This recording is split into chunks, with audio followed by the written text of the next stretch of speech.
time on YouTube, and as I said, we'll be reading the book Discovery of India, and hopefully we'll also try to look at the speech Tryst with Destiny to get a sneak peek into Jawaharlal Nehru's idea of looking at the world and India.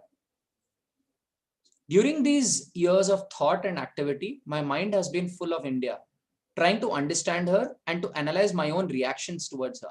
I went back to my childhood days and tried to remember what I felt like then, what vague shape this conception took in my growing mind, and how it was molded by fresh experience. Sometimes it receded into the background, but it was always there, slowly changing, a queer mixture derived from old story and legend and modern fact. It produced a sensation of pride in me as well as that of shame. For I was ashamed of much that I saw around me, of superstitious practices, of outworn ideas, and above all, our subject and poverty stricken state. As I grew up and became engaged in activities which promised to lead to India's freedom, I became obsessed with the thought of India. What was this India that possessed me and beckoned to me continually, urged me to action so that we might realize some vague but deep felt desire of our hearts? The initial urge came to me, I suppose, through pride, both individual and national, and desire common to all men to resist another's domination and have freedom to live the life of our choice.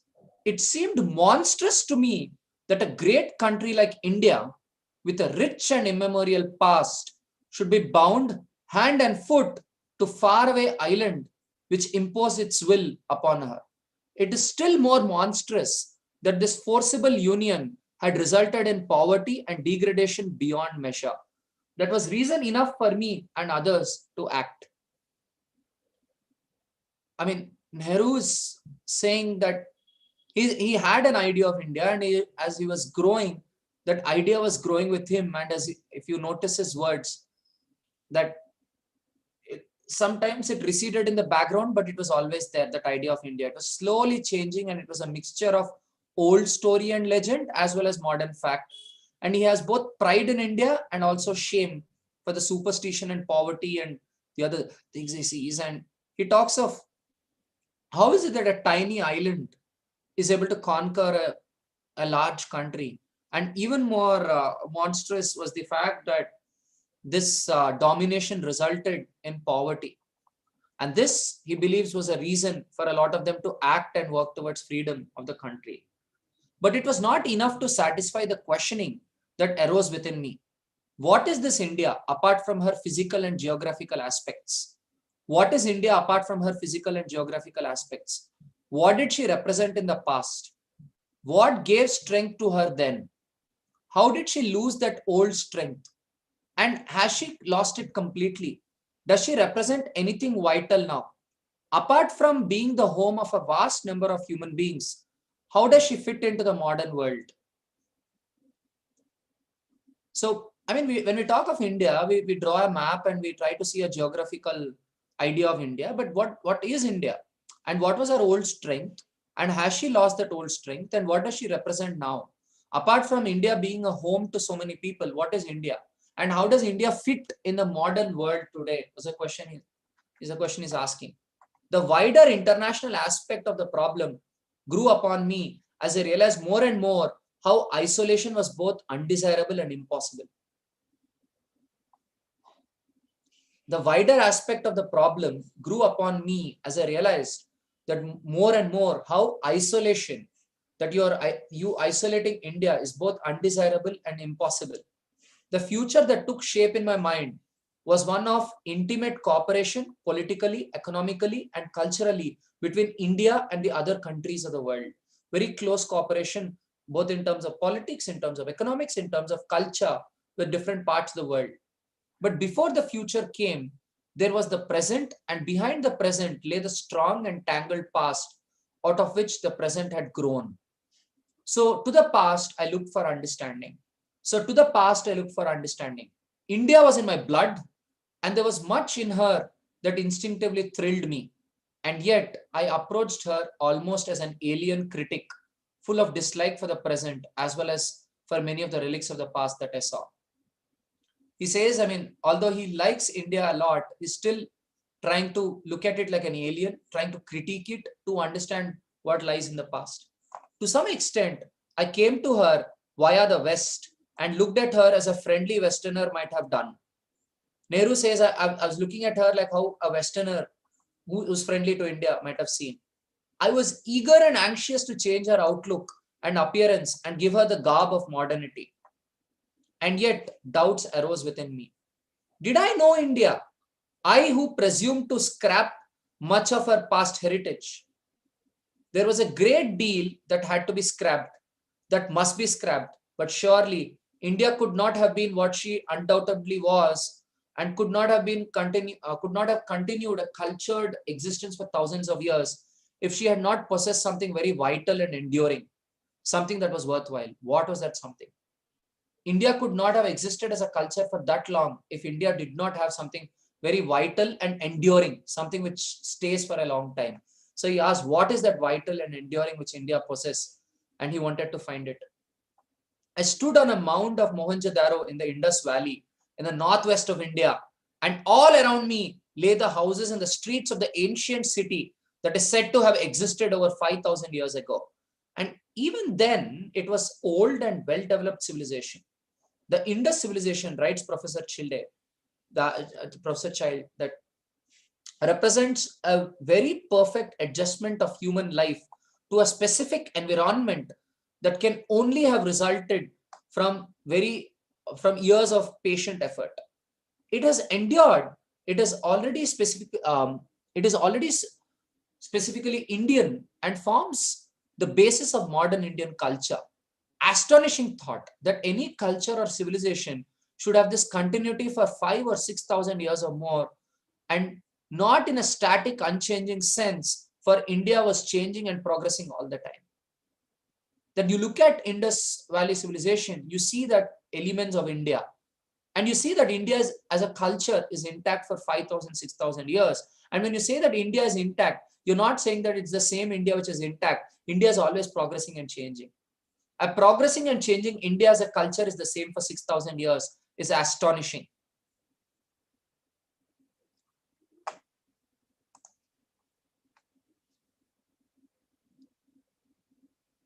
So she was coming into intimate contact with the Persians, the Egyptians, the Greeks, the Chinese, the Arabs, the Central Asians, and the people of the Mediterranean. But though she influenced them and was influenced by them, her cultural basis was strong enough to endure. Though India was engaging with a lot of other cultures, the cultural strength was strong enough to endure. What was the secret of the strength and where did it come from? Nehru asked. I read her history and read also a part of her abundant ancient literature and was powerfully impressed by the vigor of the thought, the clarity of the language, and the richness of the mind that lay behind it. I journeyed through India in the company of mighty travelers from China and Western and Central Asia who came here in the remote past and left records of their travels. I thought of what India had accomplished in Eastern Asia. In Angkor, Borobudur, and many other places, I wandered over the Himalayas, which are closely connected with the old myth and legend, which have influenced so much our thought and literature. My love of the mountains and my kinship with Kashmir especially drew me to them. And I saw there not only the life and vigor and the beauty of the present, but also the memoried loveliness of the ages past. The mighty rivers of India that flow from the great mountain barrier into the plains of India attracted me and reminded me of innumerable phases of our history.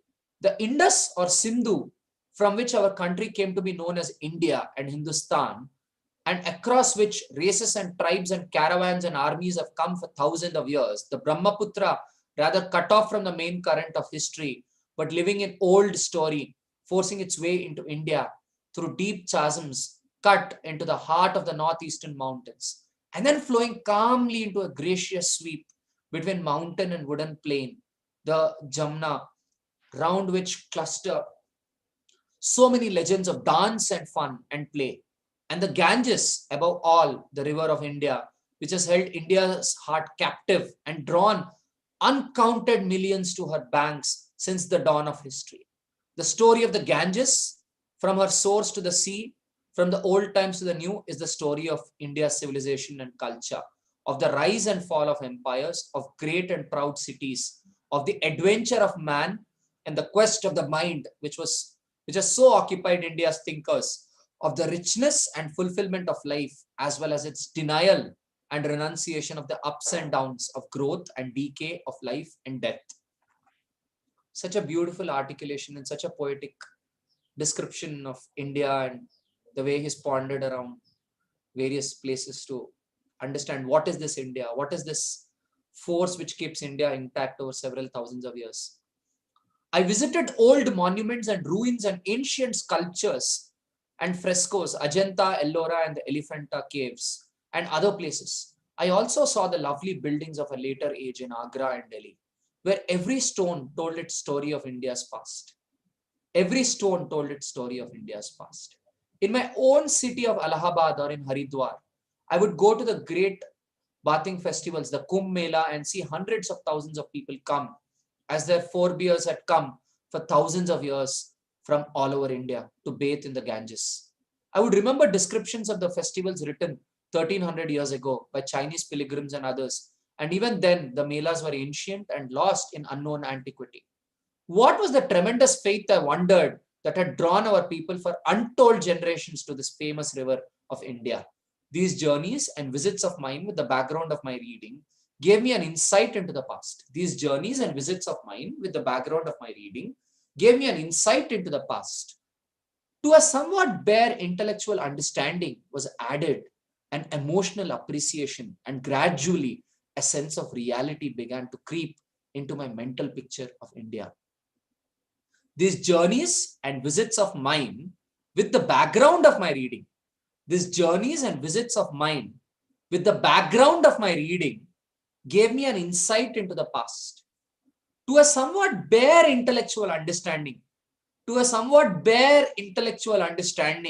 was added an emotional appreciation, and gradually a sense of reality began to creep into my mental picture of India, and the land of my forefathers became people with living beings who laughed and wept, loved and suffered, and among them were men who seemed to know life and understand it, and out of their wisdom they built a structure which gave India a cultural stability which lasted for thousands of years.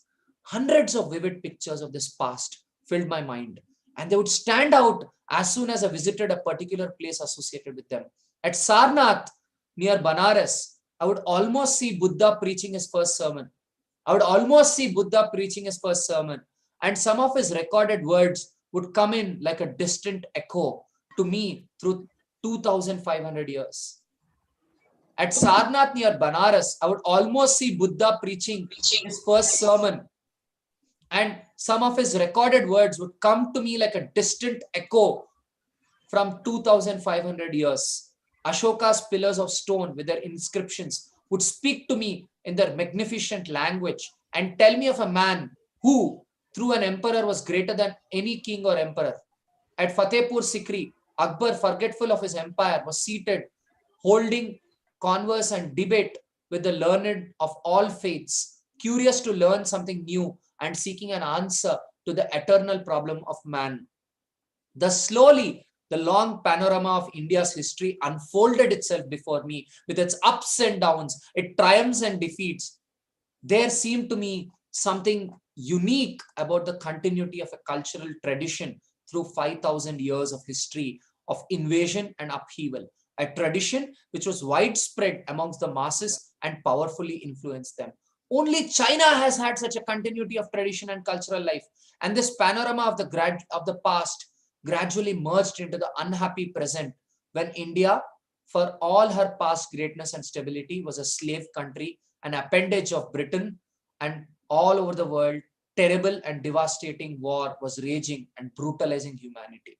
But that vision of 5,000 years gave me a new perspective, and the burden of the present seemed to grow lighter. The 180 years of British rule in India were just one of the unhappy interludes in her long story. She would find herself again. Already, the last page of this chapter was being written. The world also will survive the horror of today and build itself anew on fresh foundations. So, I would like to ask you all, what did you gather from these 3-4 pages we've read so far?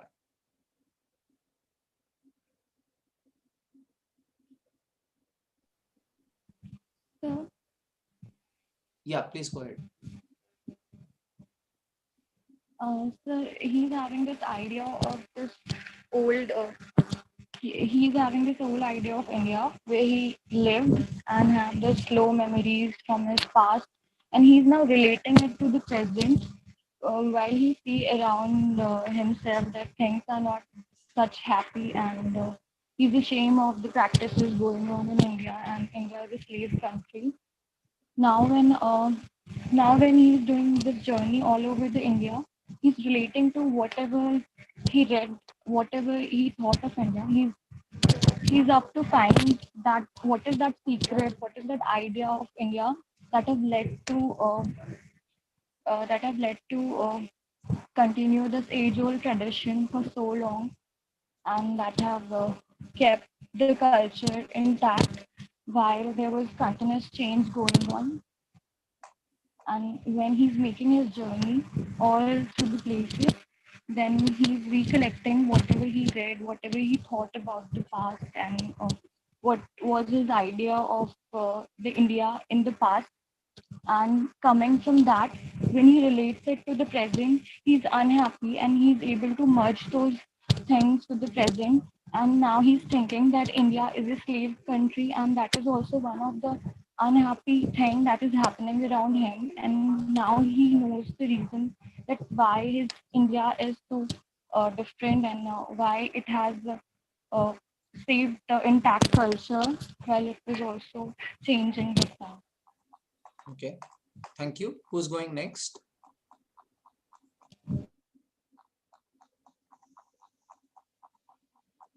Who's going next?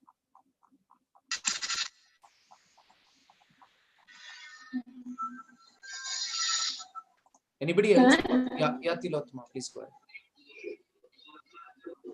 Yeah, so my first observation was the title about panorama of India. So in that, what I gather from the article is at the time when this article was written was quite war was raging, multiple people were protesting against British Empire. So at that moment, having a sense about what actually India is, and uh, why we are going to fight as a nation together. So this article beautifully presents the sense of India as in what it is, what the cultural, cultural. I'm searching for the word cultural integrity, if I will. That is, and then again moving on forward to that, why it hasn't changed instead of all the influence that has been, instead of all the Mughal attacks and Mediterranean disruption, all that is there, and still India has very cultural, like very strong cultural aspect, and it has maintained that. So yeah, it's a beautiful articulation of why India is so strong culturally, and again why it will retain itself as in future, after British rules and will be over. Yeah, that's it from my side. Okay, thanks, Tilottama. Who's going next? So I'd like to say something. Yeah, please go ahead. Like in this article, he's been very poetic. Mr. Pandit Jawaharlal Nehru has been very poetic. Um, but the thing is, he was basically uh, faced with a lot of contradiction within his words. He said that there's a lot of like India has had its weak points and has had a very vast cultural existence. it has been pretty, I'd say, with a word for it. It would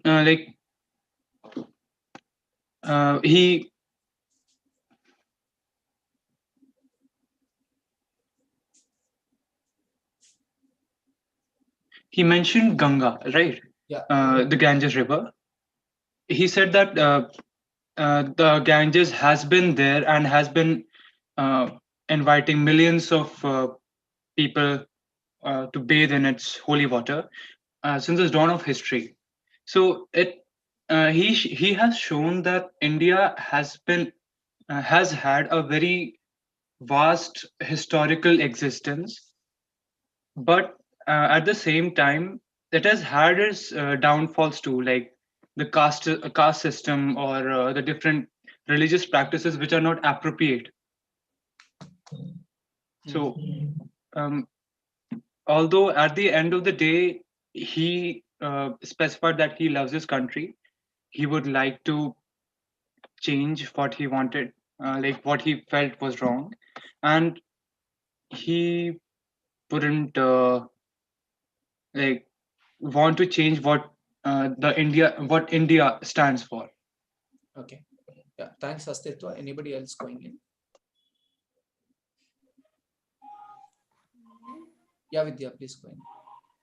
Yeah, and I mean, somewhere I think that he was not able to reconcile, the sort of contradiction that he was facing intellectually. So we sort of set out to, explore it emotionally, more realistically. Okay. And yeah, and I mean, the contrast is also lending itself beautifully to, I mean, that literary, in a literary sense, that, it's coming out beautifully, poetically. Yeah, I mean, somewhere I think. But do you see one core question is asking, which I think we all Indians need to ask ourselves. He said, if India has a culture which lasted these many thousands of years, there must be some vital ingredient which made it last this long. What is that ingredient is what he asked. And he said he set out on this exploration just to find that ingredient. That when you say Bharat Mata ki jai, or when you say I want to protect my culture, maybe you're not going to do that. But maybe an exploration to understand what is that vital ingredient is probably more important. And I find it very surprising because a lot of people say Nehru was not a patriot and Nehru did not like India's culture. Nehru was westernizing India and all of that. But I say all those people have never read Nehru. Or all those people don't have enough top floor to understand Nehru. And luckily for us, we didn't become a Hindu Pakistan. Because this man was out there to ensure that we keep religion and government separate. So I'd like to read the next part, which is interesting about nationalism and internationalism. My reaction to India was thus often an emotional one, conditioned and limited in many ways. It took the form of nationalism. In the case of many people, the conditioning and limiting factors are absent. But nationalism was and is inevitable in the India of my day. It is natural and healthy growth. For any subject country, national freedom must be the first and dominant urge. For India, with her intense sense of individuality and a past heritage, it was doubly so. For India, with her intense sense of individuality and a past heritage, it was doubly so. Recently, events all over the world have demonstrated that the notion that nationalism is fading away before the impact of internationalism and proletarian movements has little truth. It is still some of the most powerful urges that move a people, and round it cluster sentiments and traditions and a sense of common living and common purpose.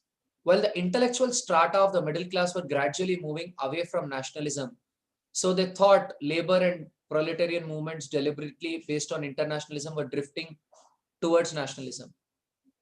The coming of war swept everybody everywhere into the net of nationalism.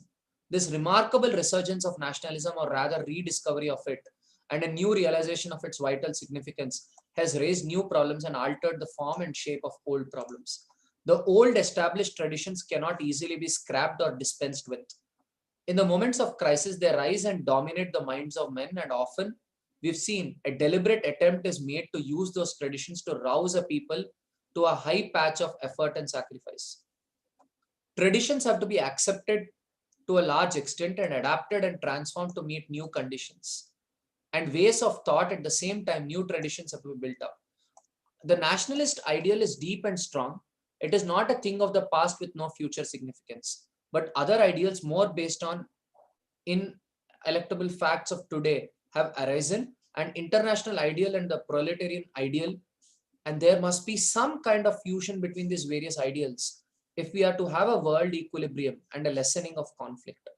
The abiding appeal of nationalism to the spirit of man has to be recognized and provided for, but its sway limited to a narrow sphere. If nationalism is still so universal in influence, even in countries powerfully affected by new ideas and international forces, how much more must it dominate the mind of India? Sometimes we are told that our nationalism is a sign of our backwardness, and even our demand for independence indicates our narrow-mindedness. Those who would tell us so seem to imagine that the true internationalism would triumph if we agreed to remain as a junior partners in the British Empire or Commonwealth nations. They do not appear to realize that this particular type of so-called internationalism is only an extension of a narrow British nationalism, which could not have appealed to us even if the logical consequences of Anglo-Indian history had not utterly rooted out its possibility from our minds. Nevertheless, India, for all her intense nationalist fervor, has gone further than many nations in our acceptance of real internationalism and the coordination, and even to some extent, the subordination of the independent nation state to a world organization. What do you gather from this?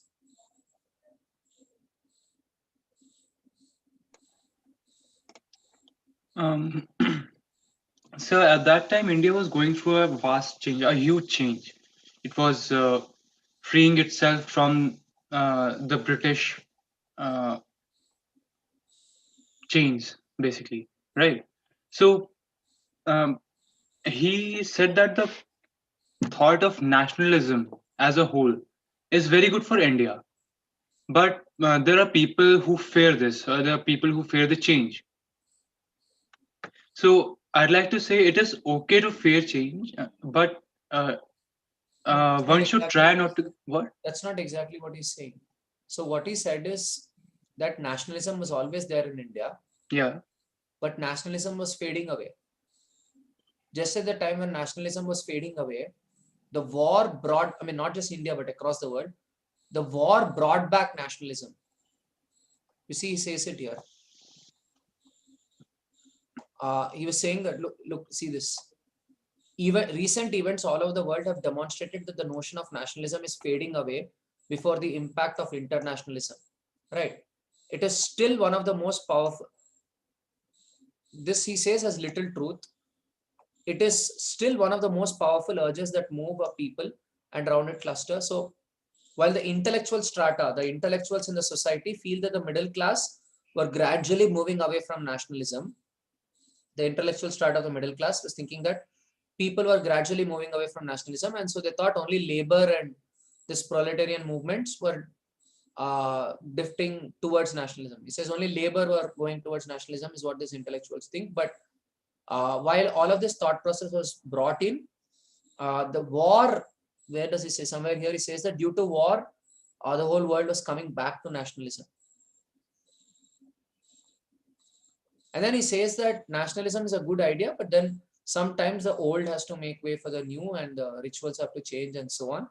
And he says that the people who are not accepting nationalism are the ones who are accepting a part of British nationalism. They want India to be a part of British nationalism.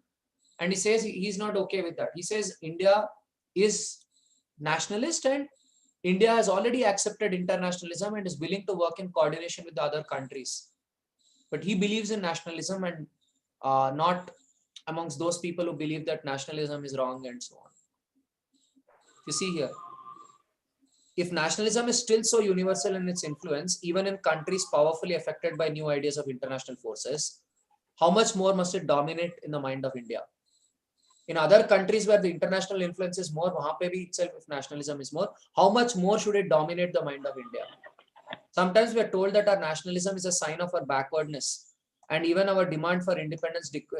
Some people tell that we are demanding independence because we are narrow-minded.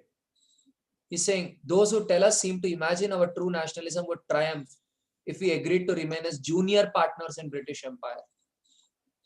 They do not appear to realize that this particular time of so-called internationalism is only an expansion of a narrow British nationalism. So a lot of people who say that, Nehru was not a nationalist, this paragraph goes complete opposite to what is being said, right? Especially in the cow belt, Hello. UP, Bihar and all these regions. Hello. Yeah. Sir, Nehru tries to define nationalism because nationalism in India was a very vague concept. Before the advent of Britishers, whenever we had ruled, like the Mughals have ruled, or the Delhi Sultanate has ruled us, but we don't have a sense of nationalism. So he's commenting on that before wars, the serious wars like World War I or World War II, we didn't have nationalism in a very complete form. So therefore, Rabindranath Tagore also tried to define the nationalism. What is nationalism for Indians? Like in revolt of 1857, it is the major criticism that lies there is that people didn't have the sense of nationalism. They were fighting for their land. Half of the people were fighting for their forts, and half of them were fighting for their zamindari rights. So, so Nehru comments on that there was a lack of nationalism, but also with the coming of time, we understand because till World War I and World War II happened, we were almost familiar with the ideas of French Revolution, the socialism, and the other leftist ideas. And then we were quite awakened in our sense. And with the coming of Gandhi, it was a cherry on the top. We completely know that nationalism is a mass Right, but we're trying to discuss what is in the text which we have read so far without bringing other pieces. Because the problem when we bring something else beyond the text is it again becomes a very debatable thing, because when you bring a piece of information in social sciences, it's all perspectives, right? That a leftist would have one perspective, a rightist would have one perspective, a centrist would have one perspective. So we're just trying to go by what we have right now. Yes, sir. The arguments which are put forward with us in this particular piece. Agreed that if we were to read it in larger context of what Nehru has said, otherwise we will make better sense of it. I agree that if we read it in larger context, we will definitely understand better, but we're trying to read only this piece. Yes, sir. So in that sense, it is a truly answer to those people who says that it was an elitist movement or its national movement was an elitist, or as he says that it was a labor movement. People were participants there. And also he talks about the tradition, the transformation of tradition. I think that's the most interesting and Anybody else? Most fascinating line I read, that the tradition must be transformed in order to accept the changes. So that's also right. Yeah. Anybody else? So, yeah. May I? Yeah. In that background, Nehru got emotional, and he's thinking in that perspective that took the form of nationalism, and then he goes on to saying that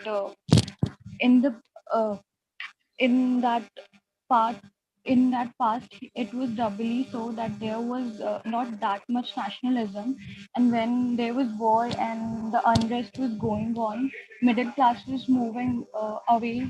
When the middle class was moving away from the nationalism, the war happened, and it came so that it got back.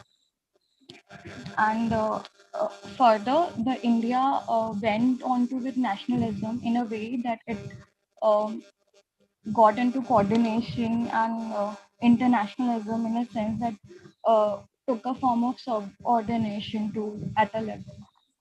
Okay. So we'll continue reading a bit. The search for sources of India's strength and her deterioration and the decay is long and intricate. Yet the recent causes of the decay are obvious enough. She fell behind in the march of technique, and Europe, which had long been backward in many matters, took the lead in the technical process. Behind this technical progress was the spirit of science and a bubbling life and spirit which displayed itself in many activities and in adventurous voyages of discovery. New techniques gave military strength to the countries of Western Europe, and it was easy for them to spread out and dominate the East. That is the story not only of India but almost the whole of Asia. Why this should have happened so is more difficult to unravel. For India was not lacking in mental alertness and technical skill in earlier times. One senses a progressive deterioration during centuries. The urge to life and endeavor becomes less, the creative spirit fades away and gives place for the imitative. Where triumphant and rebellious thought had tried to pierce the mysteries of nature and universe, the wordy commentator comes with his glosses and long explanations. The magnificent art and sculpture give way to meticulous carving of intricate detail without nobility of conception or design. The vigor and richness of language, powerful yet simple, are followed by highly ornate and complex literary forms. The urge to adventure and the overflowing life, which led to vast schemes of distant colonization and the transplantation of Indian culture into far lands, all fade away, and a narrow orthodoxy taboos even the crossing of the high seas.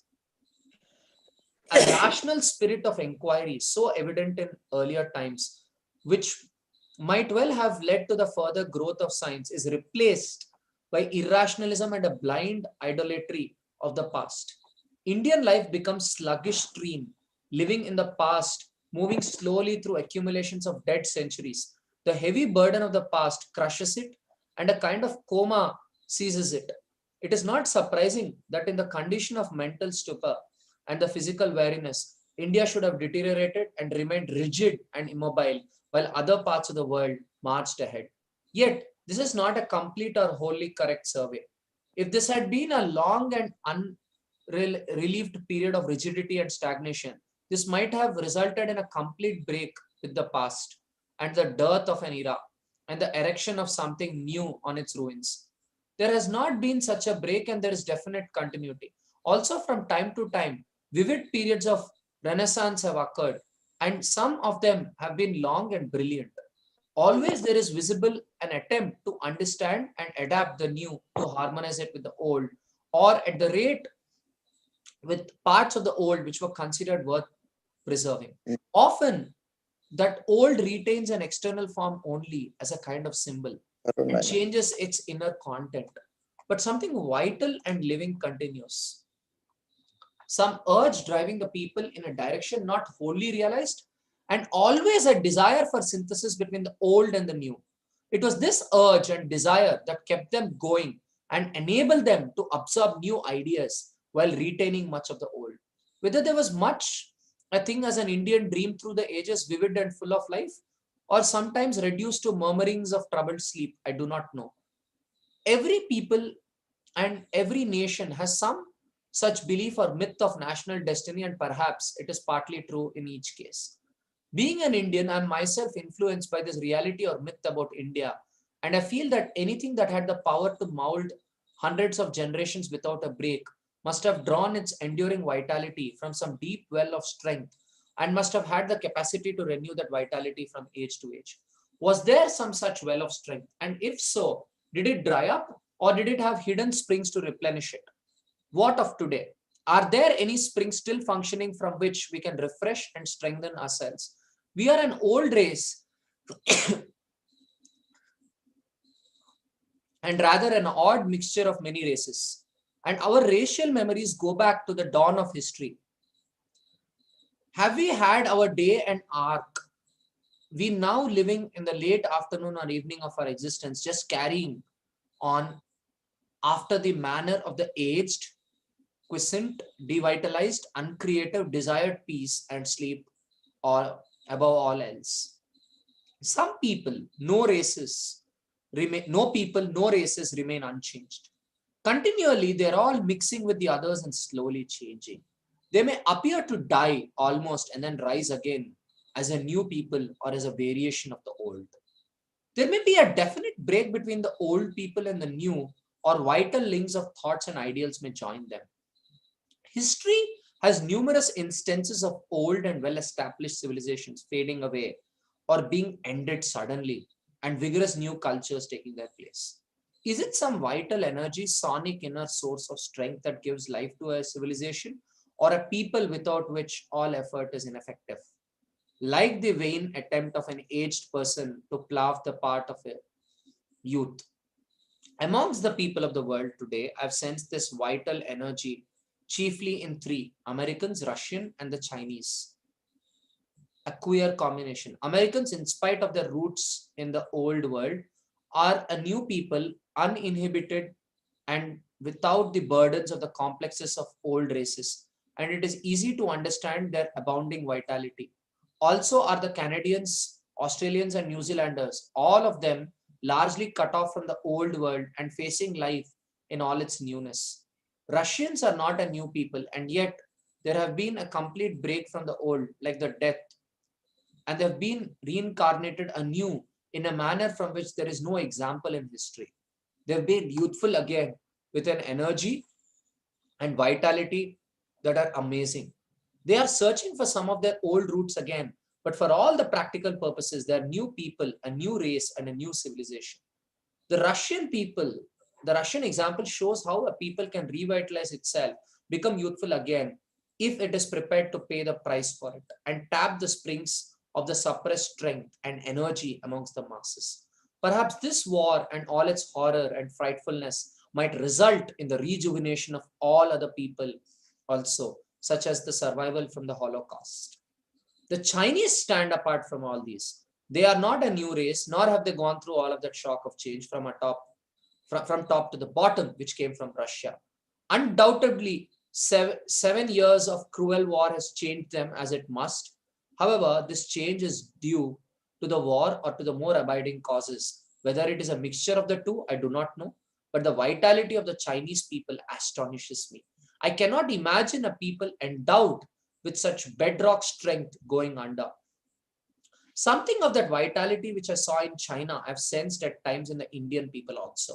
Not always, and anyway, it is difficult for me to take an objective view. Perhaps my wishes distort my thinking, but always I was in search for this in my wanderings among Indian people. If they had this vitality, then it was well with them and they would make good. If they lacked it completely, then our political efforts and shouting were all make-believe and would not carry us far. I was not interested in making out some political arrangement which would enable our people to carry on more or less as before, only a little better. I felt they had vast stories of suppressed energy and ability, and I wanted to realize these and make them feel young and vital again. India, constituted as she is, cannot play a secondary part in the world. She will either count for a great deal or not count at all. No middle position attracted me, nor did I think any intermediate position feasible.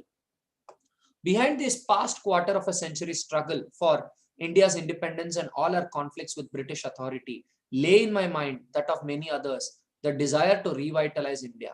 We felt that through action and self-imposed suffering and sacrifice, through voluntary facing risk and danger, through refusal to submit what we considered evil and wrong, would we recharge the battery of India's spirit and waken her from a long slumber. Though we came into conflict continually with the British government in India, our eyes were turned towards our own people. Political advantage had value only insofar as it helped the fundamental purpose of ours. Because of this government motive, frequently we acted as no politician moving in the narrow sphere of politics only would have done. And foreign and Indian critics expressed the surprise at folly and intransigence of our ways. Whether we were foolish or not, the historians of the future will judge. We aimed high and looked far. Probably we were not, we were often foolish from the point of view of opportunist politics, but at no time did we forget that our main purpose was to raise this whole level of Indian people, psychologically and spiritually, and also, of course, politically and economically. It was the building up of this real inner strength of our people that we were after, knowing that the rest would inevitably follow. We had to wipe out some generations of shameful subservience and timid submission to an arrogant alien authority. What is your take from these beautiful pages?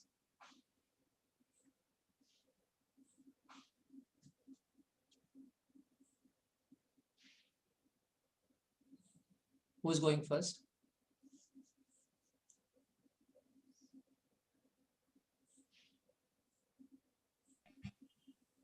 Who's going first? Yeah.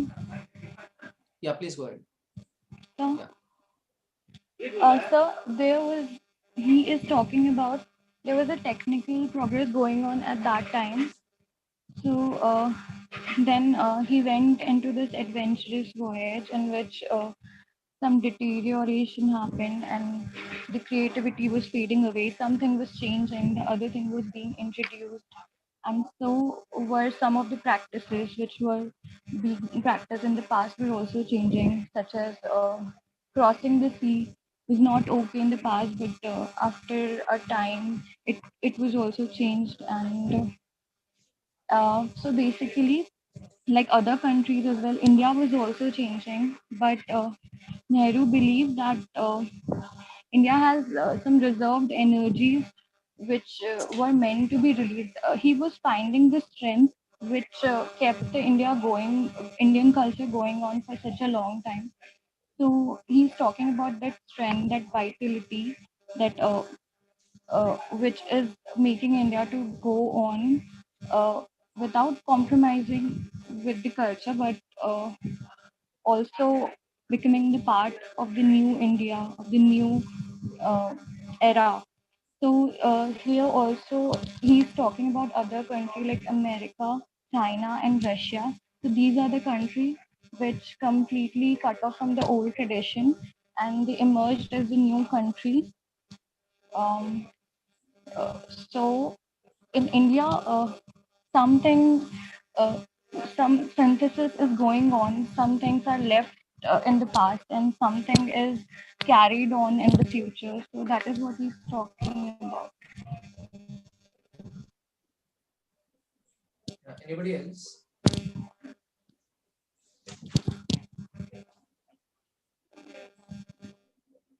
Anybody else?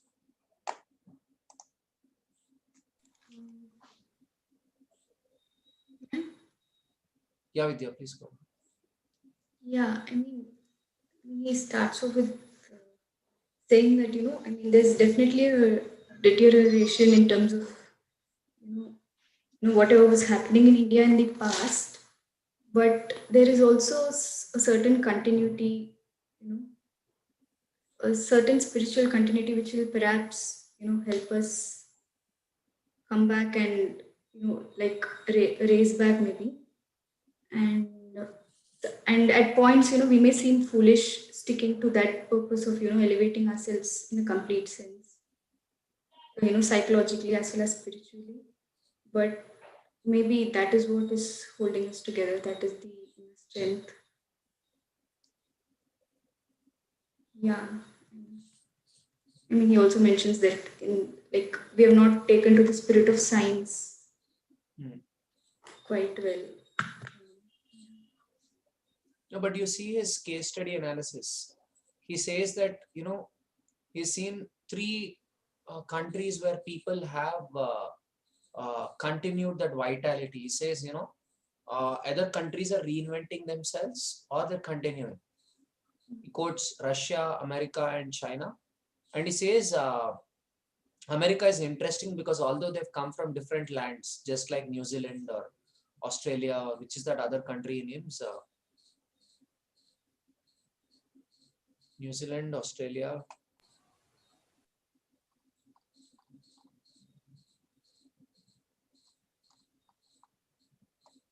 Canada. Yeah.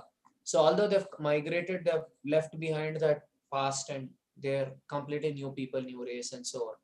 And he says Russia is different. But again, they reinvented themselves. They've left their past behind. China is different in the sense that even though the war has changed them as they should, but China is still continuing the same country, same culture, and so on. And he says that's very similar to the picture of India. And he says India can also continue back that vitality. And is this going to help us? Only the historians of the future will be able to tell us if it has worked work for us or not. But we would like the higher aim of making India derive a certain strength from within, from that sense of vitality, and not just go for the narrower aims which are there within India, to unite India with that, vital spirit, as he is saying. But you see the depth of Nehru. Look, he tries to define something such as vitality, but wouldn't want to go very deep into what is that vitality, but would want that vitality to be a concept rather than something which you quantify. He says there is something within India which is keeping us intact for several centuries. There is that something. So let us go back to that something. And at least within this text, you don't see him pinpointing to that one thing and say that this is that one thing which has kept us intact. Rather pinpointing to one source and saying this source kept us intact. The larger phenomena of something holding India intact is what he wants us to pay attention to. I mean, that's how I'm seeing it. That something has kept us intact. We may identify that to be A, but tomorrow you may also find a B and C which kept us intact. But can we remind ourselves that something kept us intact as one spirit and continue to replenish that spirit? Because then we can progress.